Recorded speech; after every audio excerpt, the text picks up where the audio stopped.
Welcome to the STARS program, seniors taking active roles in society. And now, here's your host, ANITA FINLEY. Memories of Elvis. Oh, we have so many memories of Elvis. But, of course, he's not coming back. Just like, my husband passed away, and he's not coming back. So all we have are memories. And memories, if they're good memories, it's wonderful. And for those of you who had good memories of Elvis, well, we have the star of all the good memories, of course, it's Chris MacDonald. Welcome to the show, Chris. Thank you very much for having me back. It's always such a pleasure. And the reason that we're doing this, everybody, is what would make a better gift for somebody but to get them to hear Chris MacDonald at the, let's see, this time Coral. we have one at the Kravis, right? Yeah, the Kravis is January 13th, and then the Coral Springs Center for the Arts is January 6th. Okay, so this is your time.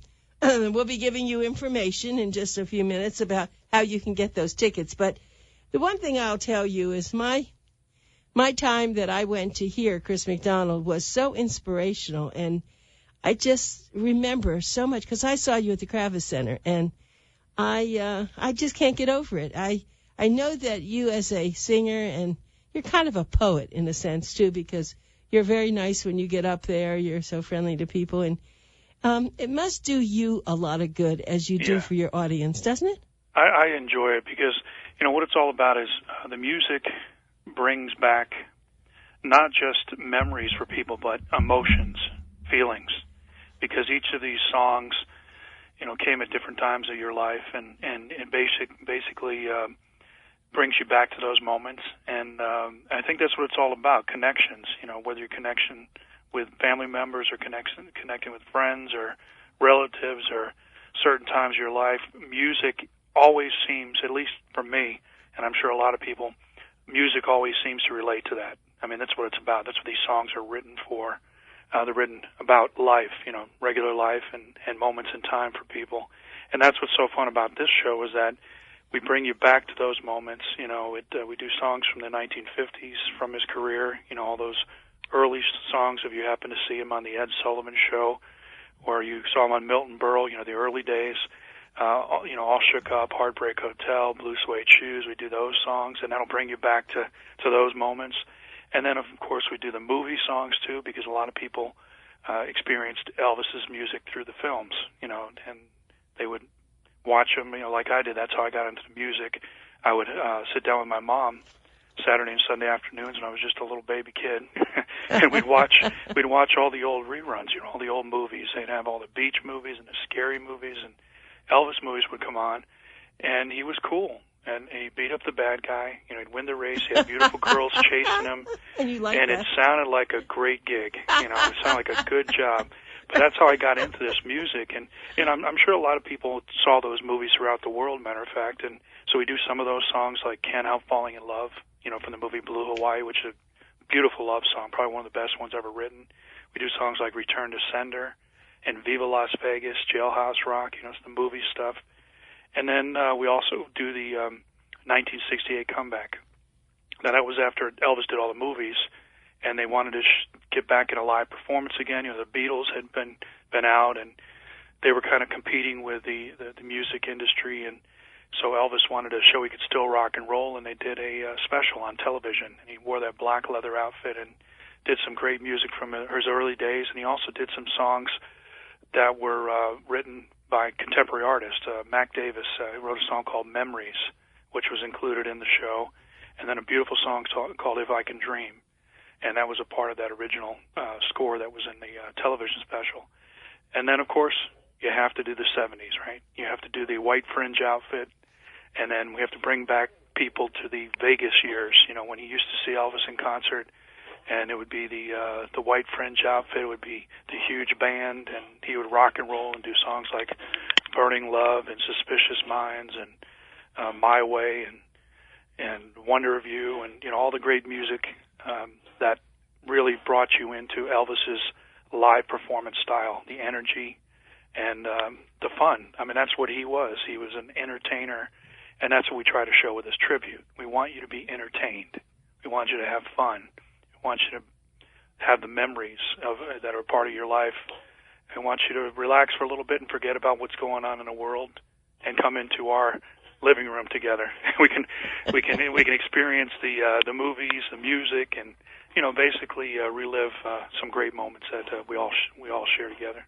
Right, and of course, I was thinking about when I did see the show that you did. Of course, I saw Elvis, his show too. That shows how old I am, but I did see you, and you did encores. People didn't want to let you go. They wanted you to keep going, and I know you were so tired. I felt so sorry for you, but you just did it, and they just didn't want you to leave. I thoroughly get energized from the whole thing. So the more songs we do, the better it is. We want to give you your money's worth. We want to make sure that you leave happy, smiling. Knowing that you spend your hard-earned dollar on coming to see somebody, they should make it their goal to make you entertained. I mean, that's what it's all about. And the fact that they want to hear more music after we've done quite a few songs, then we're doing something right.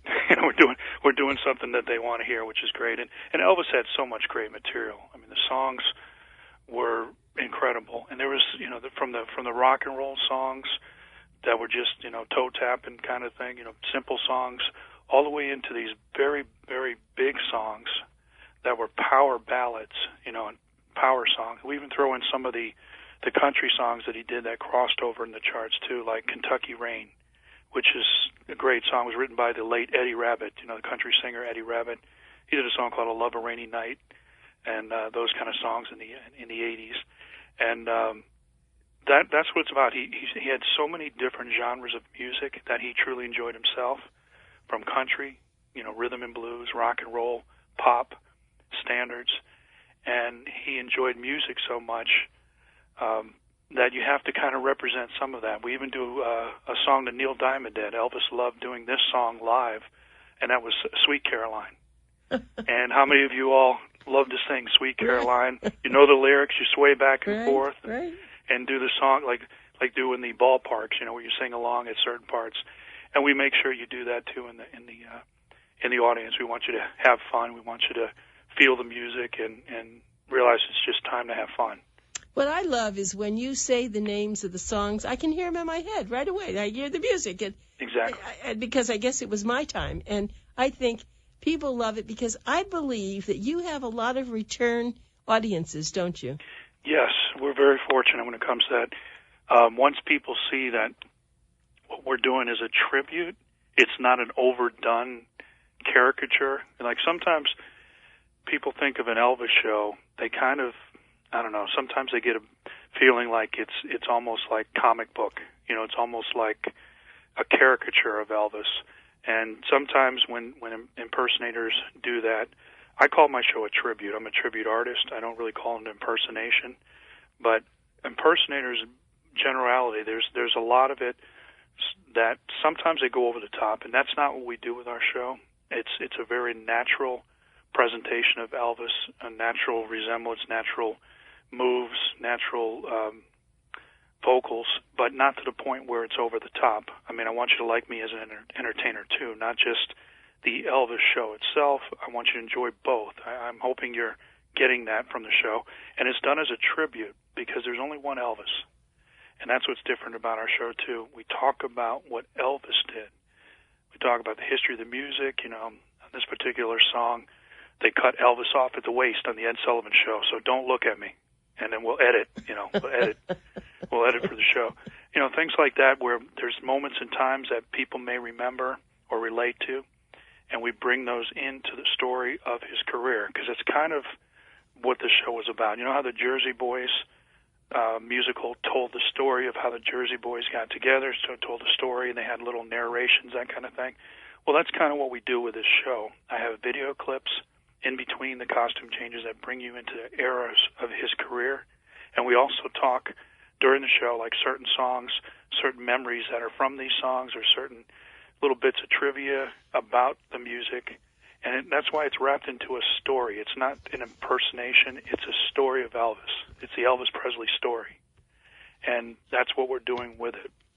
And I think that's why people, they like it, and they come back to see it again, because we also what we do is, you have to do a lot of the hits. If you don't do the hits, people are saying, wait a minute, is this an Elvis show? We're not sure. So you have to do, of course, the big hits, but we also throw in some little gems, songs that maybe they didn't know Elvis did, or versions of different songs they haven't heard in a while.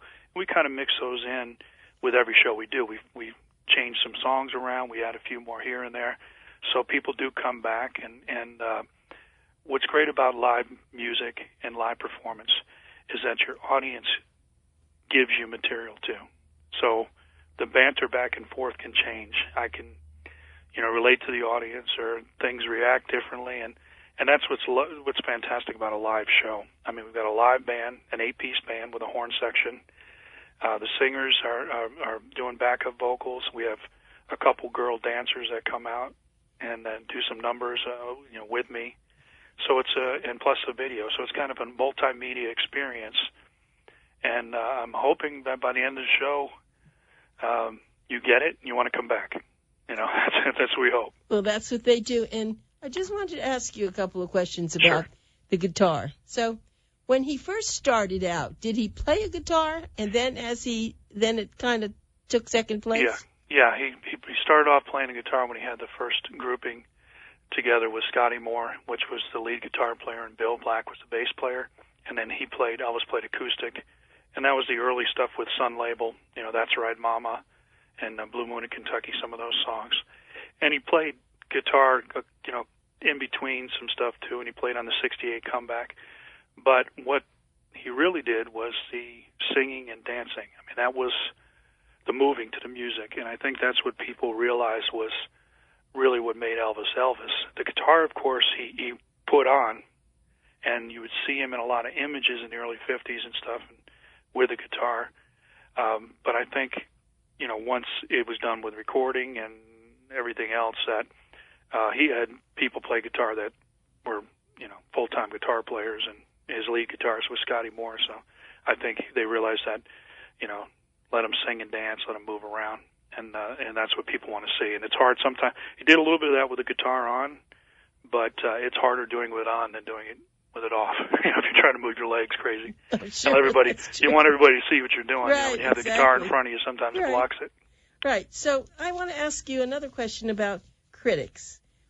Did he have a lot of critics? Oh, yeah. They were, originally, they were afraid of him. They even, they called rock and roll the devil's music and all that kind of stuff. They had preachers that were telling people not to go see the shows, and the police filmed the show. Matter of fact, I think it was Jacksonville in the early 50s, and he wasn't allowed to move anything because they thought it was lewd, lascivious. His movements were too much for kids to see. It was going to be a bad influence. Uh-huh. And some of the people too, the critics, they just thought he was a flash in the pan. I think Jackie Gleason even said that. Jackie Gleason wasn't too fond of him. Really? Yeah. And they kind of changed once they saw what the audience was doing, and they saw how people reacted to him. And then, of course, Ed Sullivan had to, in order to have him on after he had done the Milton Berle show, he had moved a little bit too much on the Milton Berle show, so Ed Sullivan, wanted him on the show, but he said, let's just cut him off at the waist. If we don't show what's going on downstairs, nobody will know. I love that. And basically, they cut him off at the waist, and of course, what did that do? That made it even better. That made it like a wildfire. They at that point, everyone said, "Oh, they cut him off the waist." That made it even better. Mm-hmm. All that press. So, right. And I think things changed as time went around, and even acting-wise, after he did the movie King Creole, one of the guys said, I think one of the reviews were, "Cut me off the legs and call me Shorty. Elvis can act." I think that was one of the phrases. Really? Yeah. Oh, I love that. That was one of the, good. Yeah, that was one of the critics' acclaim to that. So, people changed. Of course, when he went into the Army and they realized he was just a good all-American boy, yeah, doing his duty, they all decided, something, things have changed. So he went from the rebel rocker to the all-American boy, Right. Did he have any brothers or sisters? He had a brother that died at birth. He had a twin brother that died at birth. Oh, really? Yes. Imagine having two Elvis twins. Think about that. That would have been some show, right? Think about that. Oh, my heavens. Yeah, he died at birth. Well, it's funny when you name Elvis, it's like, I was trying to think, other than Frank Sinatra, maybe Dolly Parton, very few people are on the mind of the older adults, and still the younger ones love them. Yes, it's crossover material. I would say these are icons. I think that's the best word to use. Frank Sinatra just had such a great body of work, great entertainer, and he was, also an actor. He was in the movies and television performances, and he was definitely an icon of music, and Elvis enjoyed the music too. They even had a show together that they did at the Fountain Blue when Elvis came back from the Army. Frank appeared with him at the Fountain Blue on the TV special. Was Elvis's Welcome Home special. But I think Elvis's music, since it did go through the 50s, 60s, and 70s, you're talking about 3 decades of music and 3 decades of images and influence. That's going to carry over quite far. If you think, the 3 decades itself, you have different generational people enjoying the music, plus people also bring their family members into listening to the music at home. My mom used to play the Elvis Christmas music. She'd start that in July. July. So I love it. Everybody kind of gets that experience. Whether it's from those movies, from their family members, from their aunt or uncle, their grandparents, their moms and dads. Yeah. It's generational, and certain icons I think they're the ones who stand the test of time because they did something.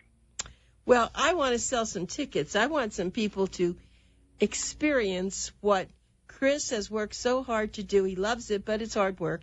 And what I enjoyed so much, and why we always have Chris on our show, and he's, of course, traveling all over the country. I don't even know where he's calling us from today. Where are you calling from? Fort Lauderdale?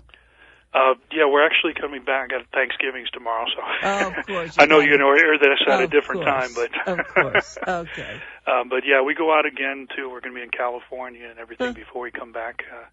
Before we come back for the shows here. Well, let me tell everybody. Okay, get your pencils out. Remember, this is Pencil Talk Radio.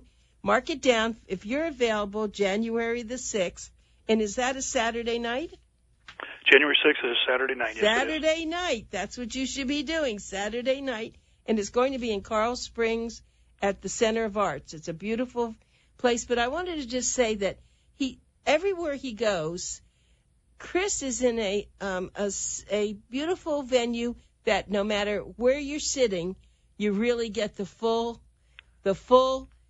I was thinking of a word for that. Great view of the stage. I was going to think of something like the full Monty. I was going to say. Well, there you go. I mean, that's a different show. That happens later. No, I'm sorry, but no. I mean, you do get the full exposure of who he is, all his attractive and very talented associates and people who accompany him. So the seats are fabulous, and it's not expensive. Tell us what the prices are. Let's just do that. I haven't done that with you before, but let's just do that. Yeah, they normally range anywhere from the top end to $45-50 a seat down to $28, something like that. Oh, yeah. That's just absolutely unbelievable. You can't. I mean, you go out to dinner, you just eat, it's gone. Well, you will sit there and you will eat him up because it's so good. So, that's going to be January the 6th at 7:30, and then the next week. So if you couldn't make the 6th or you want to go again, January the 13th. And there's a matinee for you, and that's at the Marshall Rinker, which is a Kravis. It's a smaller theater. Exactly, intimate. It's so intimate, and that's at 7:30, 1:30, and 7:30, and that's on January the 13th on Saturday. Now, I just can't rave about him more than this, and it isn't just the music. It's his performance skills. It's very skilled, I must say. Don't get embarrassed, but you are very skilled in what you do, so you look at the audience, you see what they're feeling. He comes off the stage. He does some things down in the audience, yes, which people absolutely love. Gives out scarves. He gives out flowers. He gives out hugs, kisses. He's quite a performer. And I think Elvis would love you. Just love what you've done for him. I appreciate that very much. It is done as a tribute, and again, it's to give people a moment, a rest from all the craziness out there, to have a good time and smile and enjoy the music, dance a little bit in their seat or wherever, just for a moment in time, just to actually share the memories of Elvis. And that's what it's about. And you really do. And so this is, and actually there are other Elvises who perform, and I have seen a few. I've been on a ship that had them. There's nothing like Chris. They are just absolutely, on a scale of 1 to 10, he's a 10, and they may be a 4. They think if they can wear their hair like him or they dress like him, it's not the same. Because here we have a star who not only looks like him, dresses like him, sings like him, has a great group that performs like he did. So I think we're very lucky, and those are very inexpensive seats, I must tell you. So thank you. Yeah, so anybody wants to go, what a great gift that is. It's a lot of times you give people gifts and they either return them or they give them to other people, but they're not going to give these away. This is the gift to give. And so, and how do they do this? Let me just give some phone numbers. Is that what we should do, how they can get them? Sure, yeah. The websites and phone numbers, tickets can be purchased online at CoralSpringsCenterForTheArts.com. And I think the phone number is 954-344-5990. Right. And the Kravis Center is it's kravis.org, I believe. Yep, do you have the phone number there? Oh, yeah, I'm just waiting for you. I figured, okay. You're so into this, so yeah, I have it. Okay. It's 561-832-7460. 561-832-7469, 69. Let me do that again. This is the one at the Kravis. It's 561-832-7469. Or you can go online, kravis.org, and just buy your tickets that way. It's whatever's easiest.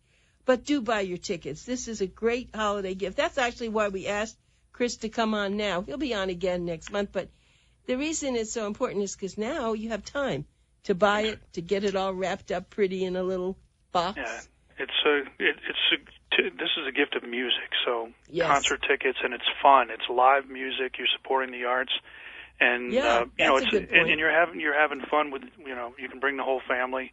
It's a show you don't have to worry about. And also the little thing that we say is put some Elvis in their stocking, or for a Christmas gift, or put a little Elvis in their stocking. Yeah, and it's great Hanukkah gifts. It's great because you can bring the whole family. It's good music. Your aunt and uncle, your grandparents, and we found too that kids love the music, and you'd be surprised. At first you think, hey, no, this kid's not going to enjoy the music. Kids actually enjoy the music. They love that. I think they really enjoy that live performance, the sound, and the interaction with the audience. So, it's something that it's a great gift. It's a great holiday gift. And you're just a little bit shy to say they really enjoy you. I mean, you are Mr. Personality with this, so you really love this, and people can tell. A lot of time, I think there are entertainers that have grown tired of what they do, and you can see that, or they're not as good as they were. But you, of course, as the tribute artist, you really are good. And I know I said this before, but Elvis would be very proud of you and watch how you manage his life. Right? I'm thankful and grateful to be able to do the tribute, and I'm thankful and grateful that people want to see the show, and I have a great time. I truly enjoy what I'm doing, and the more the audience is happy, the more I am. Before we go, though, I would like you to talk a little bit about Graceland. I don't think a lot of people know about that, and I know you've performed there, but what's that like? It's definitely like going back in time. It's the interior of the actual home is just like it was in 1977. So, and it also they've added so much to it. There's a whole complex now that they've created, and there's tours and museums, and to see his awards, the gold records, the platinum records, all the things that he accomplished with his music, and the outfits, the costuming, everything is there. But the home itself is like frozen. I mean, it's definitely they're trying to preserve what it was like if you were living in Elvis's home back in 1977. And that's what's kind of cool about it. You know, there's even a lime green shag carpeting in the jungle room. Green carpeting. Did he make a lot of money? Well, he was making a heck of a lot of money during that time frame. If you look at his motion pictures, they paid him $1 million a picture. Yeah. Plus, he, of course, got all the music rights. So that was pretty darn good, back then. Yes. And then, of course, the concert tours. But he donated a lot of stuff. He gave a lot of money away. He spent money. So, he did what he did. And he definitely put a lot of work out there that still is collecting residuals for his estate. Oh, I was going to ask you about that. So when you sing his music, does he make money from that? Yeah, everything is done directly through the ASCAP and BM. Yeah, it's done for performance rights. So he's, and then of course they just released some brand new stuff that's with the Royal Philharmonic that Elvis put out. There's something out now. Matter of fact, the Christmas songs. What do you mean with the Royal Philharmonic? Well, they did it for a couple other CDs. What they do is they take Elvis's vocal from the original recording tracks. They pull out his vocal, and they actually take that and put it into the studio, and he's on one channel, and then they go ahead and put the Royal Philharmonic Orchestra, and they record the same thing that the music was on the original recording, but instead of using the original recording music, they're using the Royal Philharmonic with Elvis's vocal in it. And you know what, Chris, we're out of time, but next time I have you on, I'd like to go through that a little bit more. That's very interesting. So please enjoy yourself. I'm going to see you on either January 6th or 13th. Leonie has never seen you, so I'm going to drag her. I've got to get her. Absolutely. We'd love to have you. Thank you so much.